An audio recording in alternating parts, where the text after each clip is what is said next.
going on, everybody? This is Courtney McIntosh. You know who I am. This is another episode of the Black Dad Chronicles. And I have a special guest today. I'm honored to have this man on the show. He is a father, husband, preacher, mortgage expert, and someone who I like to call my brother. Give it up for Demetrus Stokes. Meech, how you doing today? That's a great intro, man. You know, mortgage expert. I don't know about all that, but yeah, man. You know, happy to be here on the world famous Black Dad Chronicles. You know, good to be here, man. Oh, thanks, man. Thanks for I've been trying to get you involved for a long time. First, I was trying to get you on the blog. You didn't want to cooperate. Try to get you as the first guest on the show. You know, he is my best friend and someone, like I said, who I call. I'm a busy man. Life just takes us different places, and you know, we're involved in different things. You know, so hey, that's true. And a new baby will do that to you. That's right. So, how you been, man? So, new baby. New baby, yeah. So, yeah. You know what the show is about. It's about fatherhood. Mm-hmm. Yes. Tell the people something about yourself. Well, you gave quite the intro there, but you know, husband, father of many.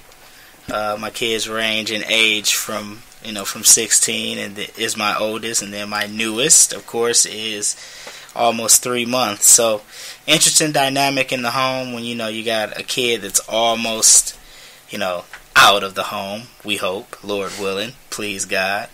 But and then with a new baby at home. So we got a lot of interesting things going on in the family. You know, we got the blended thing going on.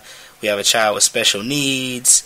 So, we got a lot of things going on that makes our family unique. But it's a challenge that my wife and I have been given, and hey, it's all good. It's good stuff. That's good, man. So, a lot of people don't have the fatherhood experience that you have had. You go from like all types of ends of the spectrum. Blended family, teenager, baby, special needs child. You can kind of hit on. I think a lot of people can relate to you because a lot of you have a lot of your situation is relatable in a lot of ways. What are some of the struggles that you encounter dealing with such a varied, familial structure? That's a great question. I won't divulge all of them on the podcasting airways, obviously, but you got to divulge some. Some, the some that I'm willing to share, I guess. But I mean, you have your typical things, especially, my son obviously is, I had my son when I was a sophomore in college. And so, I remember that. Yes, you remember the infamous day. So I was, sophomore in college. Obviously by the time I met my wife, my son was 4 years old. So, you have the dynamic where there is another parent involved. Obviously, you have to kind of navigate through. And I actually have custody of my son, which is a unique, situation too. Mm-hmm. I've had custody of him since he was in the 4th grade, and now he's a 10th grader. So, you have that dynamic or I guess you have that situation, I guess, where you're dealing with trying to raise a child with a step parent. My wife, obviously, we don't really use the step terminology, but technically speaking, she's his stepmother. And then you have the dynamic of his mother not being in the home, but also wanting to obviously have input in his rearing and upbringing. So there's been some challenges there.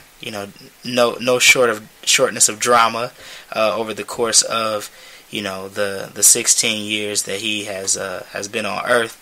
But you try to navigate through that. You hope that people can mature and grow up. We haven't gotten there fully, but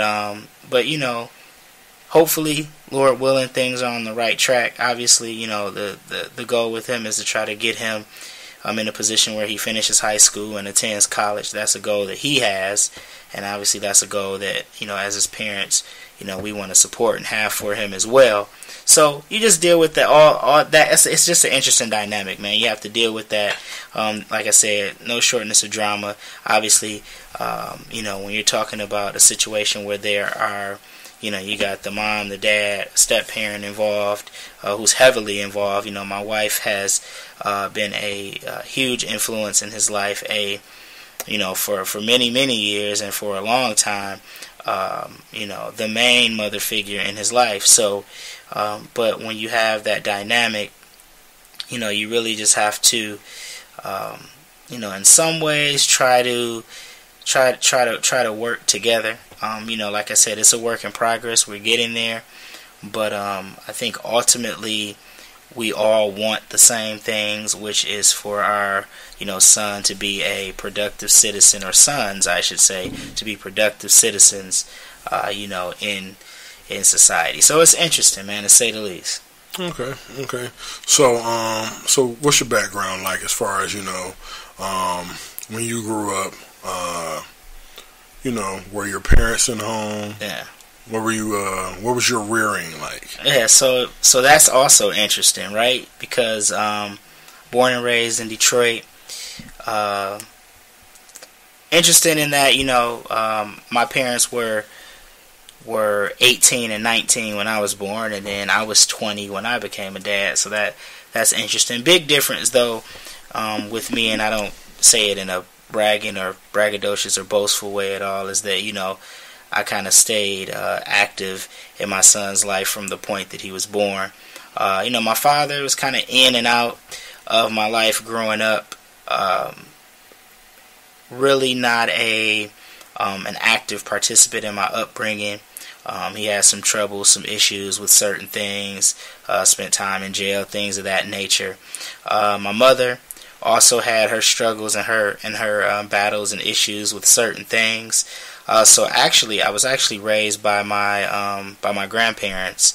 A combination, really. I lived with my maternal grandparents, but my paternal grandmother and my aunt, my dad's sister, had a heavy influence in my upbringing.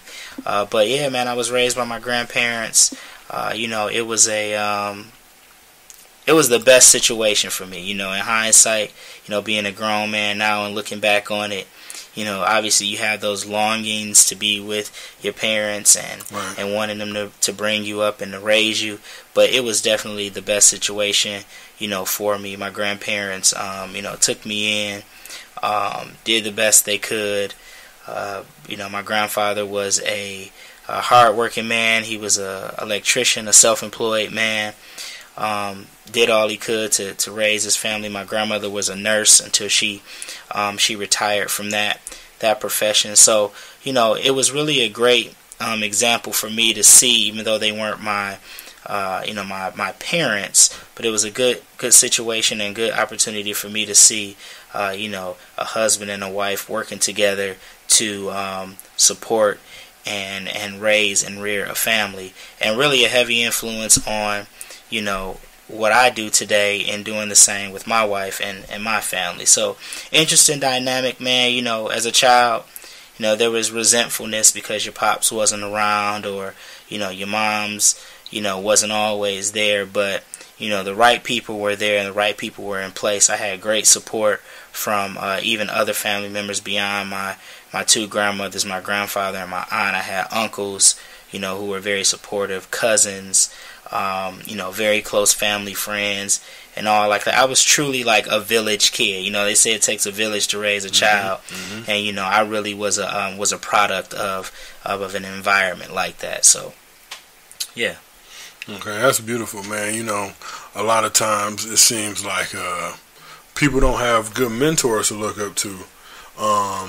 So it's good to see that you actually had people in your life that were there for you as a support system that you could look up to, and that could, guide you along the correct path. The last podcast we had was with, you know, one of the guys who I count as my mentors, and you know, that's one thing that I'm finding a lot of guys, especially our age, for some reason, a lot of guys I talk to didn't really have, you know, mentors. And surely growing up in the neighborhoods that we grew up in, you saw the end result of that. A lot of guys ended up, you know, in the streets. You know, a lot of guys not making it to 21, or, you know, ending up on the corner or something like that. So it's good to see that, you know, you had that, and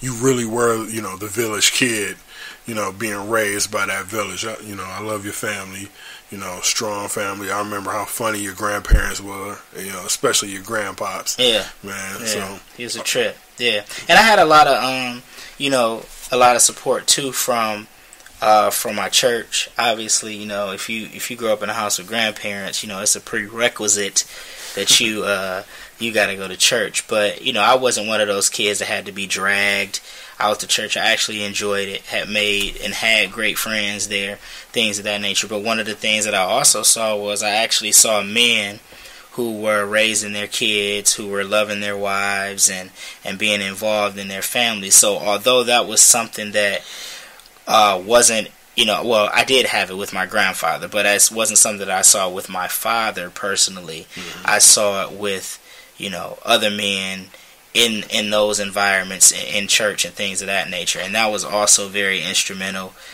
in just my worldview and my perspective on how I wanted to be, you know, when I got to the point of having a family. So okay. Now, looking back, how does the way you were raised kind of influence how you parent now? You know what I'm saying? Well, I mean, obviously it was a lot different, you know, back then than it is today. I find myself, you know, using phrases and terminology that my grandparents used when fat meat is greasy. Yeah, stuff like that, you know. And my kids are like, "What? Like, what are you talking about?" But I probably rear and raise a little differently. I'm probably not as, you know. My grandparents were, I don't want to say they were strict, because, you know, they did give me freedom to do things. Like, I wasn't that kid that was like, oh, it's the church kid, he can't ever do anything, he can't ever go anywhere. I went to parties, I did things like that, you know, I had fun and all of that stuff. But, you know, I'm definitely influenced by their parenting, but I don't think our styles are the same. My grandmother was quite the yeller, you know, when I was coming up. You know, it was so funny. I always used to joke around and say she was the only person I knew that could cuss you out without actually saying a literal cuss word. So she was like that. I think, if anything, I probably took more of the parenting style of my grandfather. My grandfather was, you know, a little more laid back. Although I'm probably a mix in the middle, because I can get intense, right? I can fuss and get on my kids a little bit, but you know, I'm probably, you know, my wife would probably say that she's more of the disciplinarian than I am. Even though I do discipline, I'm probably a little more laid back. I probably give the kids a little more reign than she probably would. But yeah, man, so there was an influence there, but I mean, you know, it probably would take somebody else looking and observing me who was around during both times to say, oh, well, you do have a little bit of this, or a little bit of the way your grandmother did this. But I mean, you know, kids today are so different than even we were when we were younger, and the world is so much different. I do think that definitely my kids, and probably just kids in general, are more sheltered today than they were probably back when we were younger. I mean, we would go out, you know, there would be times where I would leave the house in the summer, we on summer break, I leave the house at like 9, 10 o'clock in the morning, and I wouldn't come back in the house until, you know, 9, 10 o'clock at night. Right. Like nowadays, you know, that's not something that that you would do with your kids, and it's partially because the way times have changed. Yeah, times have changed. The world is a little crazier. It was crazy back then, but it's even crazier now. Technology. Yeah, all of those things factor in. Kids don't like to play outside like they used to. Yeah. So, and then my kids especially, they go outside for like 5 minutes. They come back in like, oh, I'm done. I want some water or whatnot. But yeah, so it's different times, so yeah. Okay, so you got 2 boys, 3 girls. Right. Are you a cream puff to the girls? Because I know I am. Yeah, man. Yeah, probably. Probably so. My oldest daughter is very. What's the word I'm looking for? She's shy, just like you. Yeah, she's shy, kinda, but she's like coming out of that shell a little bit. She's kind of getting this, this outgoing nature about her, and she's very talkative. I joked on social media just the other day that if there was an Olympics for talking, she would be, a gold medalist. She's the Simone Biles of speech. She can talk. And then so she could ask me for something and I'll say no, and then she'll come back and maybe ask it a different way, and I'll wilt sometimes. Sometimes I don't, but yeah, am I a little more cream puffish to the girls versus the boys? Probably so. But equal. I'm an equal opportunity parent, I would like to think, but yeah, if you're asking others and people watch, I'm probably a little softy around the girls. They probably got me wrapped around their finger, which is why my daughter today could ask for McDonald's and on a whim, I just drop everything I'm doing, go get the baby some McDonald's. So, and that's not even healthy for her. So I feel like a bad parent in that regard. But hey, yeah. So yeah, girls, I'm probably a bit of a softy with them. Yeah. All right, so the dynamic between the girls and the boys, because I've hung around your kids a lot since they were babies. For you guys that don't know, Meech and I have been friends since we were 14 and 15. Met up at Tender Rec Center, and we're 20 now. Yeah, right. 20. But yeah, so Meech and I have, we grew up around each other. I've watched his kids grow. He's watched my kids grow. And it's just like, you have those people who you experience, life experience with. Like, I kind of joke around, when my wife tell her Meech is kind of like my soulmate, because, Meech is all my major things that I've done, what I'm saying. Meech was literally there, what I'm saying? All the major things he's done, I've been there. So it's kind of it's like his Aunt Lisa used to joke around, and she still says it every time, I see her. Remember when we used to think we used to act like you and Dink was twins, because we kind of look alike a little bit. No, we don't. Not as adults, but he was a lot more yellower than I was as a kid. Better looking as well. Stop it. But it's great to have that person to go to because your son is older than mine, so I kind of go to you with questions, advice on navigating those teenage years, man. So it's good to have people around like that to inspire you and to help you grow. They say iron sharpens iron. I consider not only do I consider Meech my brother, but he's my accountability partner too, man. So whenever I'm having issues or feeling down in my spirit and stuff like that, he's always the first person I call, always the first person I ask, yo, man, give me a good verse to read and stuff like that. So, I gotta appreciate him for, being always there for me, man. So, that's just a little history, a little background on us. So, thanks, brother. That was nice.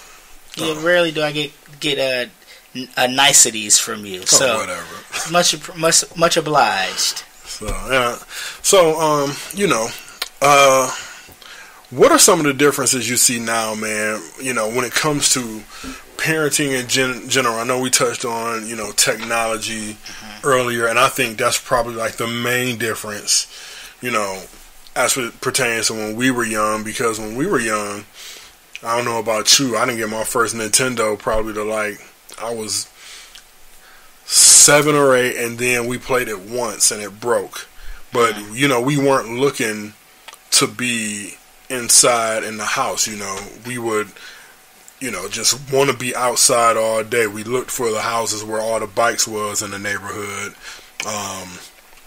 And that's where we were. I don't know about you, but at certain points, like in the morning, my grandfather didn't want me to be outside in the summertime because it used to be super hot. So that's the only time we would actually be inside, man. So how do you think? Well, okay, let me rephrase the question. So how have you changed as a parent from 16, in the past 16 years, from you being 20 to you being 36? Right. So. Yeah, well, I mean, obviously, when you... Well, first of all, the plan wasn't to be a dad at 20, right? Stuff happens. And so really, at that age, right, you kind of go or try to parent based on kind of how you were brought up. You asked that question, earlier, because you really don't, you really don't know your way, for lack of a better term. Like, I became a dad at 20 years old. The only thing that I knew was that I was going to be there no matter what. That was the plan. Like, hey, I'm not going to make some of the same mistakes that, my dad made with me. So, that's what I knew, that I was going to be there regardless. And really, when you become a father at that age, a lot of what you're doing is you're almost kind of like growing up with the kids, so to speak. Learning on the fly. You're kind of learning a lot on the fly, taking nuggets from how you were reared, as a kid yourself, until you kind of get your own niche and your own style. And so, probably from a parental perspective, it probably took me really until, my son was probably about, somewhere between, like, when things really got serious is when I tried to, for my son, my oldest son, pursuing custody of him, right? That's kind of when it was like, man, I really need to kind of get, and I mean, I always provided, right? I had jobs, I worked, paid, when I had to pay child support, did that, the whole nine. But it was really like when I was trying to, pursue custody and everything, it's like when it was really like, man, I gotta kind of put it all together, get myself in gear.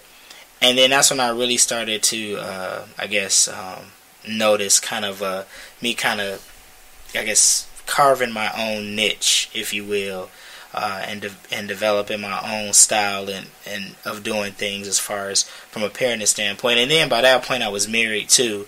So then you have, a spouse that you can kind of bounce things off of. They can make suggestions to you, and you guys can kind of work together to kind of develop, parental style or parental guidelines to help you kind of mold this kid. So really early on, man, it was a lot of, like you said, on the fly training. It was just like, man, I never knew. I didn't have it too well. I will say this: my grandmother, towards the latter years of like high school, worked in daycare. Right. So like she retired. So then she started taking care of a few kids out of the house just to make some extra money. So from those experiences, like, I remembered how to, like, change a diaper or prepare a bottle or, you know, and do little things like that. But, I mean, those were things that I did, like, every now and then. This was now, you got to change diapers regularly. You got to feed this baby. You know, you got to mix formula. You got to do the whole 9. Full-time job. And so, yeah, it was full-time, and it was a lot of, like, on-the-fly stuff, a lot of mistakes. And it's so funny. I heard somebody say this, I don't remember who it was, but, like, it's almost like your first kid, especially when you have a kid young. Like, your first kid is like the guinea pig, you know, right? Like, the first kid is like the guinea pig, you know. And unfortunately, you know, my son was the guinea pig. You know, you make a lot of mistakes. You do a lot of things the wrong way, and then the other kids that come along, you learn from what you did with the first time, right. And you don't make some of those mistakes. It's like now, you know, I got a baby here now that's almost 3 months old, and we know that, like, our other kids had a history of, you know, with feeding, they had a history of being lactose intolerant. Right. So, you know, what ended up happening with my 2 daughters, right? We go through all of these different formulas until we, like, find one that actually works. Well, this time around, we're like, man, skip that, bump that. We're not gonna try, you know, all of this stuff. We're gonna go straight to the sensitivity, because we know that all the kids before her were lactose intolerant. We don't want to deal with all the gas issues, all the problems. We just gonna go straight to that, and we did that. And, you know, for the most part, it's been good. So you kind of just, like I said, that first kid is the guinea pig. And then, you know, if you continue to have more, you kind of learn from the lessons the first time around, learn from the mistakes, so you don't repeat those. So it's kind of how it's been going for me over the years. All right.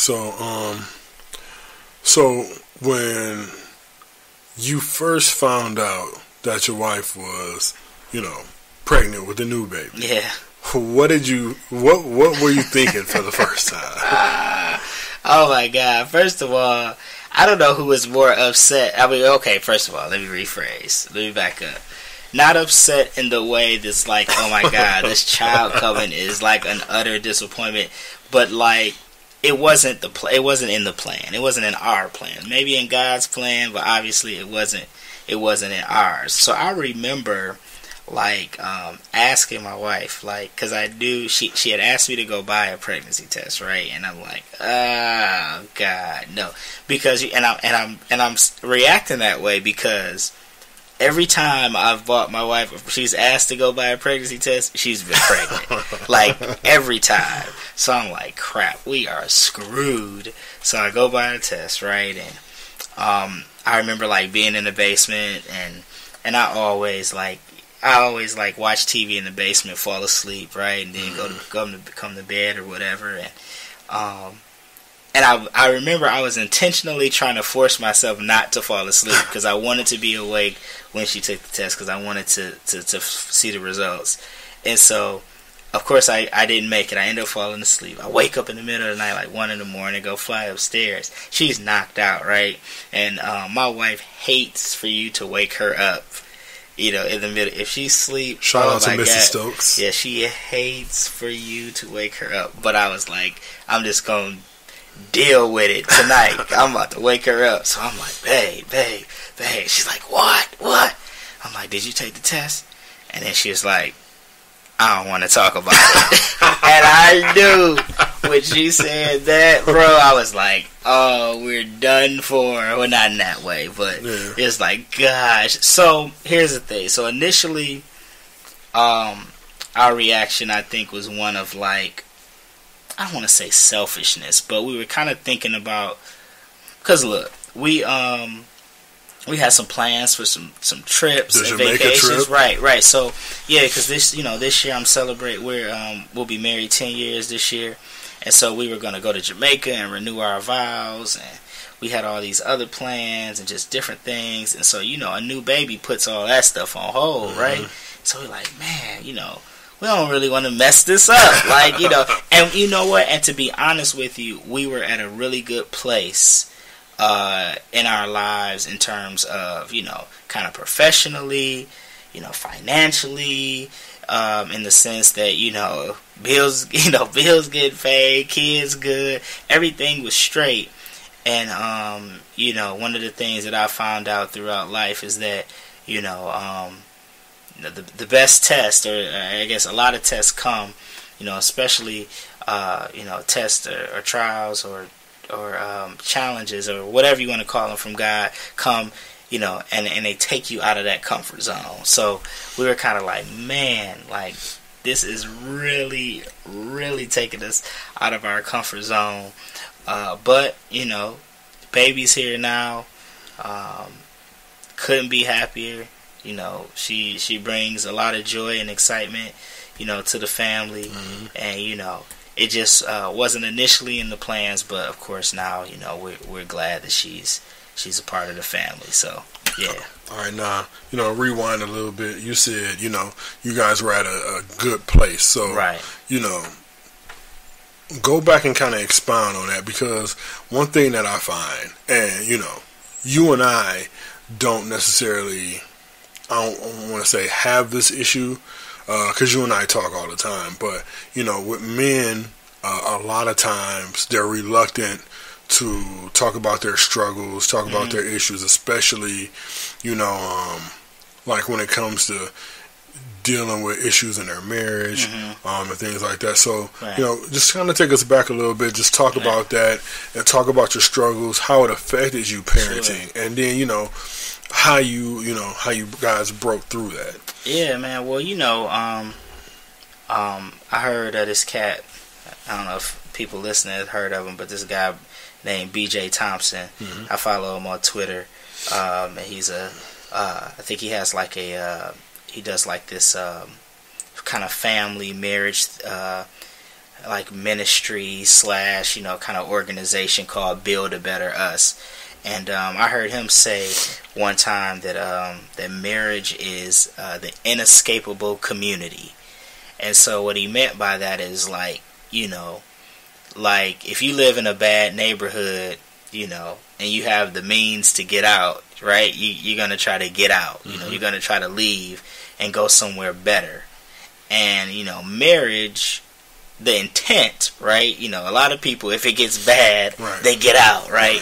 But the intent, and my wife and I were just talking about this like last week, the intent is that you stick it out through thick and thin. It's the inescapable community because you see the best of a person, and you also see like the absolute worst of a person, and you have to resolve and make the decision that either I'm going to stick this thing out or I'm going to bail. My wife was actually talking about this last week, and she was talking about just how marriage is like intended to like make you uncomfortable. Mm-hmm. Like this is a person that is, especially like, because my wife was like was the queen of independence. I think she was single, independent, took care of herself, worked, owned, all that stuff, right? And then here you go, you got this guy, he's already got a kid coming along, and like it's like this guy is coming with this stuff and invading my space, and now we're in this relationship and now this marriage together. Like he bringing all his baggage, up into mine, right, taking up my closet space, right? And it's like here's a person that really is, everybody like, how when somebody like, if you're too close to somebody, it's like, okay, let me back off because you're invading my private space. But like in a marriage, like they're always gonna invade your private space. Right. Like they're always gonna be there. So it's this inescapable community.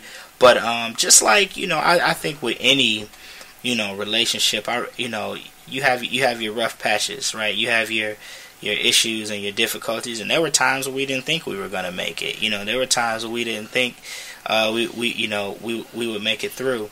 But we resolved to work on things. Nobody's perfect. We've had to do counseling. We have to do a lot of different things just to kind of get our thoughts out and express ourselves, and tell each other how we feel about certain things.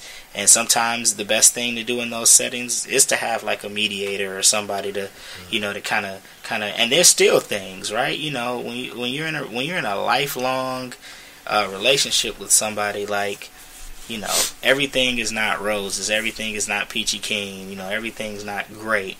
There are rough patches. So we, really, particularly in the first 5 years of our marriage, things were rough. And then, we kind of got over that hump, and, really, there's some things I had to change, there's some things she had to change, and not saying that it's anywhere near perfection now, but, it's certainly better, and, and it's great to see, and really it's by God's grace, it's nothing else, because, a lesser person, a lesser couple would have just said, man, squash it, forget it. Especially when you think about the fact we've had some of the hurdles, right? You're talking about, you're coming together in this relationship, in this marriage, and there's a guy, he already has, a kid, and then early, especially when we were younger, you got baby mama drama. Yeah. You got all these different things, all these different dynamics. Right. Where a person who's coming into that situation is like, wait a minute, my life apart from this was cool. Like, my life apart from all of this was straight. Like, why would I even want to involve myself with all of that?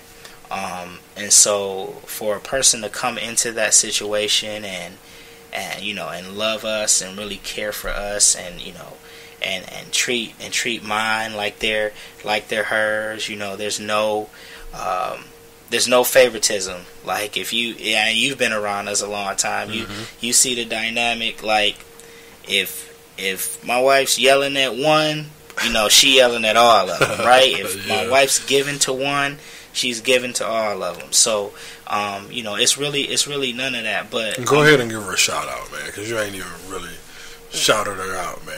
Give her a shout out. Yeah, well, we'll say that for the end of the show. She's a great lady. She knows that. And one of the things I love about your wife is because she's old school. She doesn't sugarcoat anything. She tell you what's exactly on her mind, and don't care about your feelings. It's basically, F your couch. Man, but I like that about her, because a lot of people who are like that, they won't necessarily, they'll try to hide themselves, or, put on a, but she's like, this is me 100%. Right. Real. She definitely speaks her mind. We talk a lot about, because I think we're like, complete opposites in that way. Oh, like, yes. She's very introverted. I'm very extroverted. I'm pretty outgoing. She's not. You know that you just said the same thing. Yeah, I know. Right. Okay. Oh, my bad. She's very blunt. Speaks her mind. I'm probably a little more diplomatic in my approach. And we talk about that a lot, right? Sometimes I'm like, babe, that wasn't very tactful, like the way you handled that. And then she'll just be like, shut up, I don't care.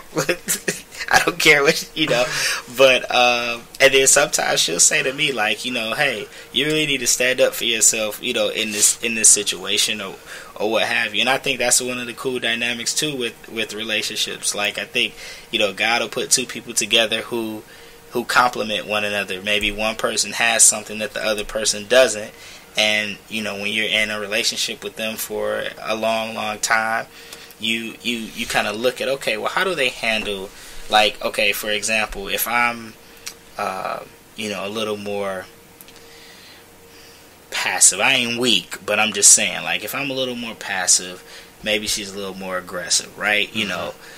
I watch her over the years. How do I take some of that, some of that aggression, and apply it to me? And how does she take some of my diplomacy, right, and apply that, to her? Not saying that like she just like straight ghetto and hood. No, because she's not like that at all. But she's, like, again, very, very blunt. Will speak her mind a lot. And sometimes, I'm like, sometimes the situation doesn't call for that. So, but circling back to what your original question was, but it's just that, really, a a long time ago I heard somebody say that, in marriage, that it is a lifetime of forgiving and a lifetime of repenting, or a lifetime of saying I'm sorry, because you're gonna jack up, you're gonna make mistakes. I mean, you're in a lifelong relationship Sometimes with somebody. every single day, you're man. going to make mistakes. Yeah. So you need to learn how to say, you know what, I messed up, my bad, I'm sorry. It's hard, because it's still hard to this day to admit that you're wrong. Shoot, I be telling my wife all the time, like, I don't think I ever heard you say I'm sorry for nothing. She be like, yes, I do. But it's just a lifetime of that, saying, I'm sorry. And then it's a lifetime of saying, you know what, okay, yeah, you messed up. I forgive you. Let's try to move on from this. And, and that's what it is, man. So, yeah, when I say we were in a good place, that doesn't mean that we were in a perfect place. Right. That just means that, we've seen some evidence of God working and improving our relationship, not only with one another, but those, with the kids and all of that. So yeah. So it's been good, and hoping that it just gets better as the years go on. So, all right. So let's fast forward a little bit. Yeah. So you've recently taken on a new title in your personal life. Yeah. You're a pastor now. Shout out to Pastor Meach. You know what I'm saying? Come on, So that's another thing my wife yelled at me about the other day. So let me. I gotta share, because I didn't even tell you this. So I was shared on the Black Dad Chronicles. So, and then please circle back to your question. I didn't mean to cut you off, right. But I spoke at a friend's church on Easter Sunday, right? And so when they introduced him, they do a little intro or whatever, and so he said, "Oh, he's the the associate pastor." At the, and he named his church Center of Spirit and Truth, and so you can shout out church out, man. CST, shout out to CST, the whole fam over there for sure. And so, my wife's like, what did you get? When did the title change? And I'm like, first of all, we sat out and we talked about this. You didn't tell her, man? No, of course I did. Of course I did. It was, you did with the hustle and bustle, everything that was going on with a new baby in the crib and all of that. I'm like, we sat down and we talked about this. Don't you recall? But yeah. So yeah, man. So I started preaching about 4 years ago, I guess, and served as minister in various roles, and always said that I didn't want to be a pastor. Like, that wasn't something that I saw myself doing. And, great opportunity at CST, where we both actually, we attend the same church. Yep. Great opportunity there under some great guys to learn and to grow. And got great opportunities to speak and really just hone the craft of, preaching. And, pastor came with the opportunity, and I was just like, hey, he's like, I see this for you. This is where I kind of see it going, and I think you're ready for it. And I'm like, hey, it wasn't anything I asked for, wasn't anything I pursued. And so when something comes at you like that, it's like, man, okay, this is, this came from somewhere else. Right. It came from God. And so taking on the role really hasn't changed what I really do in the church a whole lot. I kind of, and what's cool about our church is that you kind of, nobody puts on any airs. You got a pastor and you got, co-pastors and I, associate pastor and all of that stuff. But, I'm associate pastor and I'm holding the plate, doing the offering. Right. Whatever needs to be done. If it gets done. So it's not really about titles or anything like that. But it is a change, man, and and just the way, the trajectory of my life, man. Because it's funny. My grandmother thought that I was actually going to be a pastor. I remember sitting down at the kitchen table with her when I was like 16 years old. And I was like, guess what I want to be when I grow up? And she was like, oh, I know, a pastor. And I laughed bad. I was laughing like the tears was in my eyes. I'm like, no, I want to be a broadcast journalist. I want to be on TV, broadcasting sports and all of that. And so, I'm sure she's probably, in heaven now laughing like, I told you so, boy. So yeah, man, different, different season in life. I'm learning a lot. Spending a lot of time, studying and trying to, get better. And it's really helping me in dealing with people, right? Because, those are the type of roles where you are, giving people advice. Right. You praying for people. I mean, and you can do that in any aspect, any position in life. You don't have to be a pastor to pray for somebody. But right. I'm just saying, just the way that your dealings with people kind of change, as well, and you just kind of learn more about people and how to relate and how to, help them deal with different aspects of things. Because I don't know that I've ever been an expert, so to speak, at giving advice, but I find that now people come to me and ask me things and ask my thoughts on certain things, and I have to be able to tell them something, right? To give them an answer. And so, I do the best I can, man. I'm a human being just like everybody else. I don't, ain't saying I'm anything special. But yeah, it's definitely a new challenge and something I'm interested in seeing. Seeing what happens as my life, Lord willing, progresses. So. All right, now I only got a couple more questions left. So sticking with your new position, So your kids, man, they're gonna be PKs now. Yeah, and you remember, what everybody say about the PKs, man. So, I know a lot.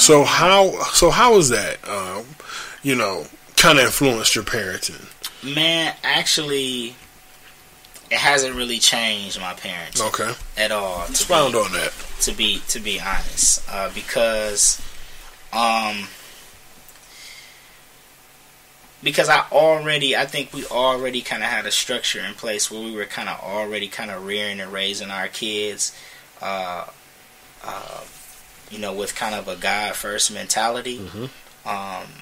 So as far as that goes, I don't really see a huge difference in how we're bringing up kids. I don't think that I'm gonna particularly change anything because of a title that I've been given. I think that our goal and one thing that we've agreed on, my wife and I as a unit, is that we want to raise our kids up to be God fearing and to be productive citizens in society. So we I don't know that our approach will be different. I don't think it will. I think we are going to keep kind of doing what we're doing and hoping that it sticks. So yeah. All right. So so how has overall, when you look back on, because you've been a father for 16 years, just going back, how has fatherhood changed you? It's definitely, like I said, and just circling back to, becoming a dad at 20 years old, it definitely probably matured me and grew me up a lot faster. It's definitely, I want to say, giving me purpose. That's kind of like putting too much on giving the kids too much credit. But, it's definitely, I think, instilled or placed in me this responsibility that, here I have been entrusted with, some lives, and I need to be, the best example that I can be for the lives that I've been entrusted with. So I'm very, very conscious of, kind of the moves I make, what I do, where I go, who I hang around, who I bring my kids around, all of those type of things. And really, the one thing that really, patience has been a huge one. specifically because, or particularly because of my daughter with special needs, right? We have a 7-year-old daughter. She has autism, and so one of the things that she's definitely in rearing her specifically has taught is patience, because and really an appreciation just for the little things, because you know, she's 7 years old now. 3 years ago she couldn't talk, right? And so now it's so funny. This is actually a hilarious story. Just the day before yesterday, no, just yesterday. Today's Friday, right? So just yesterday, I was like, "Hey, Lay, you know, tomorrow's Friday," and she goes, "No school on Friday." And I'm like, "No, honey, you know, you got school tomorrow. It's one more day of school. You know, we got school tomorrow." And then she goes, she like stumps her feet, and she goes, "But I don't want to go to school." And so, you know, immediately like my parental antennas pop up, because it's like, wait a minute, you getting fresh with me? Like, no, I don't want to go to school. But then at the same time, I was like, well, wait a minute, you know, but I don't want to go to school. She can articulate that. Like now. She just articulated to me like something that she didn't want, which is something that even, you know, a couple years ago, you know, she couldn't do. So it was like, I'm, you know, hey, you know, you can't talk to Dad that way. But at the same time, I was like, man, like, you know, good job, you know. And she's bringing home little like flashcards, and we're showing her. So she's slowly but surely kind of learning to read words and things of that nature. So with her, I think she's kind of shown me as a dad that the simple things in life are so important. Like the things that we take for granted are so important. Like just being able to say words, and just to speak, and to articulate things, and you know, to get up. And she's, you know, she's a great kid. She's, you know, a happy kid. She sings, she runs around, does all these different things. And you know, we were concerned, and you know, there still are concerns, no doubt, but we were concerned about her, you know, her quality of life when we first found out that she was autistic, because we're like, well, you know, where is she on the spectrum? You know, will she ever talk? Will she ever, you know, do certain things? And so we're prepared, obviously, for the long haul to care for her if that's what's needed. But you know, I also trust and believe that you know, as she develops, and she's got great teachers in school, and she's been in great environments from an educational standpoint, that maybe she'll develop to the point where there'll be some independence. So we're working towards that as well. But just as a dad, man, you know, she's been of all my kids, she's been the best teacher. She's taught me. I like that. Yeah, she's taught me more. I've learned from all the experiences, but with her, you know, she's taught me so much, because you know, you kind of just have to scale it all back. Right. You know, you got these big hopes and dreams for your kids. Oh, can't wait to throw a baseball with my son, or I can't wait to, you know, go to, you know, whatever, you know, a dance with my daughter, or right. this and that. And, you know, for her, it's like, hey, I can't wait till she can say a complete sentence, and she can do that now. I can't wait till she, you know, can say, you know, have 25 or 30 words in her vocabulary, and now she has more than that. So those things kind of take you back to the simple things. So yeah, because I remember when she was, you know, first born, and how, you know, just interacting with her, and then it's like it just totally changed. You know, right. You know how I feel about her. You know, she's my goddaughter, but right. you know how she feels about me. How, you know, I'm kind of, you know, she has a lot of anxieties, and that's just not with you, but that's just like. It's a thing about guys. Like, if it's not me, you know, there's usually this, especially like a guy. You know, I don't have the deepest voice in the world. For those that are listening, you're not listening to Barry White right now, but you know, something about booming deep voices it kind of scares her a little bit. But she has some anxiety. So yeah, because how my feelings. I was kind of hurt about that, but my dream is to one day, because the only time that she hasn't run away from me is had Just Dance on the Wii, right. and she was dancing, and she looked over at me, and she looked back at the TV, and then she looked over at me again. As long as I was dancing, she was fine. As long as I wasn't trying to have a conversation with her. Yeah, just dance. Just dance. Don't talk to me. Don't sing the songs. Don't sing. But she don't like sing-along. She is a solo artist. She sings songs, but those are not opportunities for you to sing with her. Those are opportunities for you to enjoy a solo concert. Don't sing with her. All right, so 2 more questions. All right. So maybe 3. Okay. But so you got 5 kids total, 2 boys, 3 girls. So I know it's kind of hard for all 5 for you to give this accurate take. Yeah. But because I can tell you what my answer to this question would be for you. Mm-hmm. But how have you? How do your kids' personalities remind you of your own? You want me to go first? Talking about mine? Yes.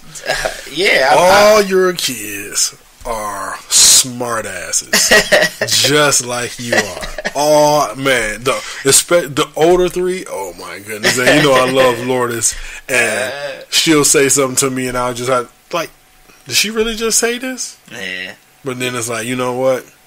Yeah, my oldest daughter is definitely she's a little sassy. Yeah, for sure. And it's funny with DJ. It's like he kind of has that deadpan, like dry humor, kind of. He's mad annoying sometimes. Oh my goodness, just like you. He's mad annoying.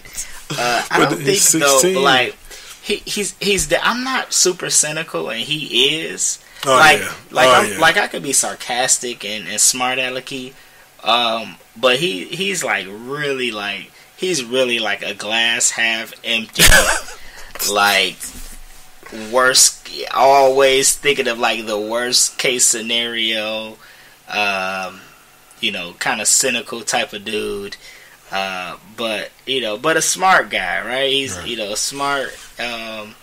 And so, but I think of all the kids, right? My oldest daughter has probably the most of my personality. Just her, even though in some circles people see her and like, oh my gosh, she's so shy, but just her personality, the way she interacts with people. The way she feels and kind of cares about people. The way she dissed me about comic books. Oh, and so, well, I can't speak to that. I diss you about comic books too, so I guess we do have that alike. But just her personality is definitely probably when I look at her, that's kind of the kid where I see the most reflection of myself, I guess. Mm-hmm.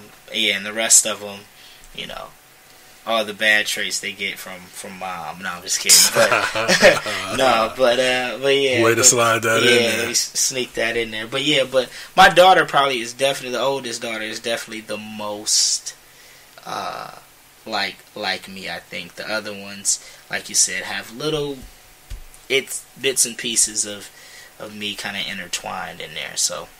Alright, I know I said 2 more questions, but I gotta ask you this because of the flack that I took a couple episodes ago. Growing up as a kid in the 90s, being a fan of Bad Boy Records that you were. That's right. Would you put Mace in your top 5 favorite rappers? My favorite, and I know if Johnny Mason listens to this podcast, he probably gonna give me a hard time. Mine, yes. Okay. Because for me, in the 90s, right? You had Bad Boy, right? You had Death Row, and for me, Bad Boy was just because we weren't really, I don't want to say all the thugs listen to Death Row. Right? Yes. I'm not. That's not. Yes. I don't want to imply that because I did listen to. I liked Snoop, and I liked first of all, the Dog Pound to me is one of the most underrated rap groups, even though they only made like a couple albums. I think but, two. Yeah, but they're one of the most underrated rap groups for me in of all time. Like Dog Food was a dope album, and Death Row has some dope, some dope music. But for me, as a fun-loving kid that like to have fun, that like to dance, that like to, fool around, and it was just kind of carefree, Bad Boy kind of represented that. And like Mace was kind of like the poster child for that. I know that wasn't his original persona because he had the whole Murder Mace thing. I was murdered. P Diddy made me pretty. Right, P Diddy made me pretty. So they had that whole thing. They had that whole thing going on. So for me, yeah, man, like Mace is one of my top 5. I'm not saying he is in the top 5 all time. Like if we're ranking all time, I'm just saying my personal favorite. Mace is in my top 5 for sure. Okay. Yeah. All right, last question. Yeah. If you could sum up fatherhood in one word, what would it be? Well, that's actually a good question. To sum up fatherhood in one word. I'm stumping the Swami right now.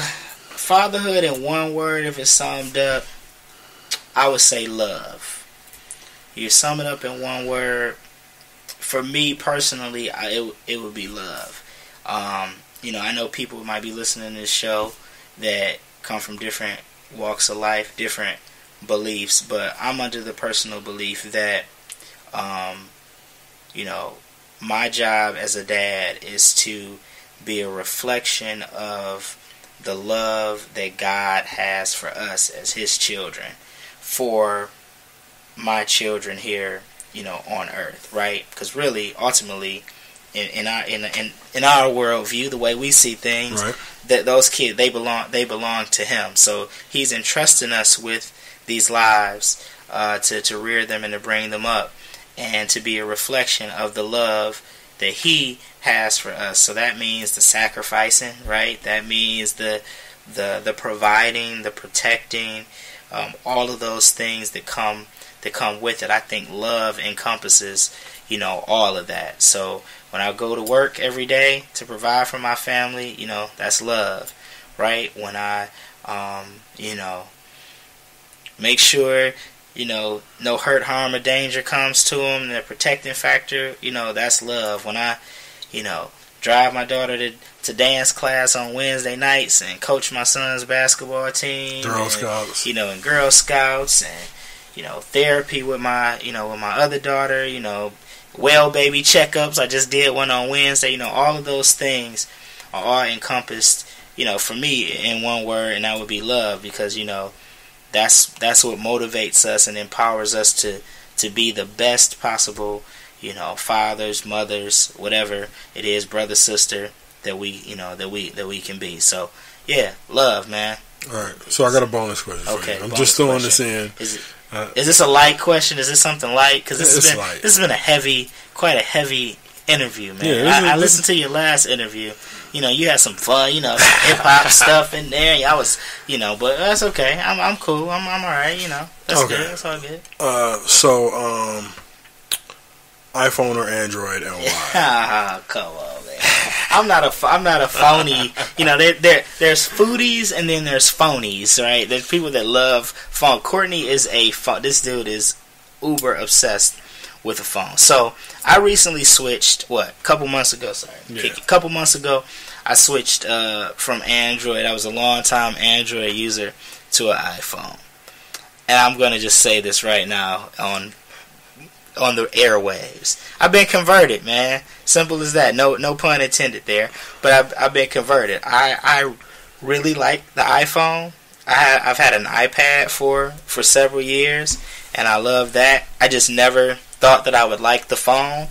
And I'm not a big, I don't use, other than social media and texting and calling people, I'm not really into my phone like that. I know you know all the specs and all that stuff. That's not my wave. But right now I'm on the iPhone, man. So that's what I'm rocking with. I'm rocking with the iPhone, baby. All right, brother Demetrus Stokes. Yes, sir. Thank you for being on the show. Hey, man. It's been fun, man. Appreciate it, man. I'll have to get you on, again, just, we talk something different next time. Hey, my goal is to get a hip-hop round table with me and my friends, as I caught so much flack, with my top 5 favorite MCs pick. So I definitely want to have you on that, man. You was king of the Cash Money back in the day. Oh, man, come on, man. Don't get me started on the old school Cash Money. I know we about to end this show, but hey. All right. 400 degrees. So there you have it. Brother, father, husband, doctor, pastor, coach. That's one thing we didn't talk about that I want to talk about, maybe on a later date. But Coach Demetrus Stokes. This has been another episode of the Black Dad Chronicles. And this episode, once again, was brought to you by Cake Couture Sweets. If you need a cake or cupcakes or any kind of dessert for weddings, corporate events, birthday parties, sweetest day, Valentine's Day, just because, Cake Couture. You can go to www.couturedcakery.com to check out the website, check out the prices, check out the menu. Guarantee you won't be let down. Once again, that is couturedcakery.com. This has been another episode of the Black Dad Chronicles. Peace and love.